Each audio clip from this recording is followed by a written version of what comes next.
এই যে সামনে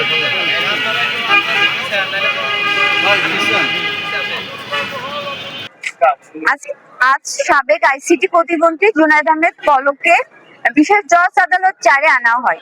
আজকে মোহাম্মদপুর থানার একটি হত্যা মামলাতে চার্জ গঠনের জন্য ধার্য তারিখ ছিল। আমরা বিজ্ঞ আদালতে বলেছি এই মামলা যেহেতু সুরতহাল রিপোর্ট নেই, ময়নাতদন্তর রিপোর্ট নেই এবং আসামির বিরুদ্ধে কোনো সুনির্দিষ্ট অভিযোগ নেই, সেহেতু আসামি অব্যাহতি পাওয়ার হকদার এবং এই অব্যাহতি শুনানির জন্য আমরা বিজ্ঞ আদালতের সময় প্রার্থনা করেছিলাম। পরবর্তীতে বিজ্ঞ আদালত সময় প্রার্থনা মঞ্জুর করেন এবং পরবর্তী আরেকটি ডেট ধার্য করেন, সেই ডেটে তাকে চার্জ গঠন করা হবে।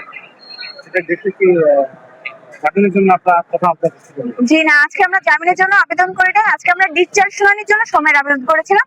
বিজ্ঞ আদালত সময় মঞ্জুর করেছে এবং পরবর্তীতে 21-5 তারিখ আবার রেখেছে এই ডিসচার্জ শুনানির জন্য।